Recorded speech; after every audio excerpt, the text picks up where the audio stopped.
Hi మిత్రమా, Bible భాష్యానికి స్వాగతం. యూద మరియు క్రైస్తవ ఆలోచనలో ఆరాధన, దీనికి వాడబడినటువంటి హీబ్రూ యొక్క పద వ్యుత్పత్తిని నేర్చుకుందాం. ఆంగ్లంలో వర్షిప్ అని, తెలుగులో ఆరాధన అని. ఇది దేవునితో మానవులకు ఉన్నటువంటి సంబంధాన్ని తెలియజేసే ఒక లోతైనటువంటి భావన. యూద మరియు క్రైస్తవ విశ్వాసములో ఇట్టి ఆలోచనలకు అత్యంత ప్రాముఖ్యత ఉన్నది.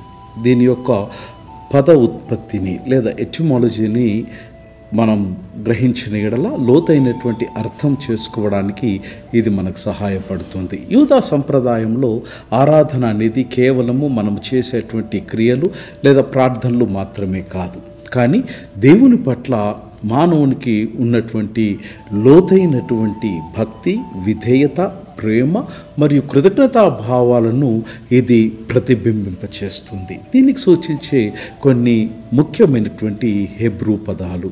మొదటిది శాఖ అన్న పదం ఆరాధనకు ఉపయోగించబడినది. శాఖ అన్నటువంటి హీబ్రూ పదం యొక్క అర్థం ఏంటంటే వంగి నమస్కరించుట లేదా సాగిలపడుట, గౌరవించుట, సేవించుట అనేటువంటి అనేకమైనటువంటి పదాలు ఇటు పదానికి ఆపాదించబడినవి. ఈ పదము దేవుని ముందు మన యొక్క వినయాన్ని, దేవుని ముందు మన యొక్క విధేయతను, దేవుని ముందు ఆయన యొక్క అధికారాన్ని అంగీకరించడానికి ఇటు పదం సూచిస్తూ ఉంది. అధికారికంగా లేదా భౌతికంగా నేల మీద సాగిలపడి నమస్కరించడం ద్వారా మన యొక్క ప్రపూర్ణమైనటువంటి భక్తిని దేవుని పట్ల చూపించడానికి ఇది సహాయపడుతుంది. లేదా మన ఆత్మలో దేవుని సార్వభౌమత్వానికి లొంగిపోవడం ద్వారా ఇట్టి భంగిమన దేవుని సన్నిధానంలో తన యొక్క అధికారాన్ని ఒప్పుకుంటుంది. పరిశుద్ధ గ్రంథమైన బైబిల్లో అబ్రహాము దేవుని ముందు వంగి నమస్కరించిన సందర్భాలను మనము చూడవచ్చు. ఆదికాండము 22వ అధ్యాయం 5వ వచనంలో.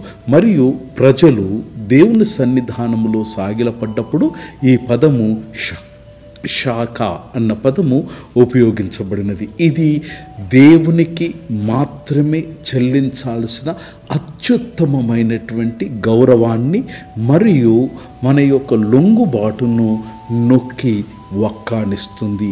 దేవుడు మాత్రమే నీకు నాకు ప్రభువుగా ఉంచినటువంటి అన్ని సమయాలలో, అన్ని పరిస్థితులలో దేవునిని మనము ఆరాధించిన వారమవుతాం.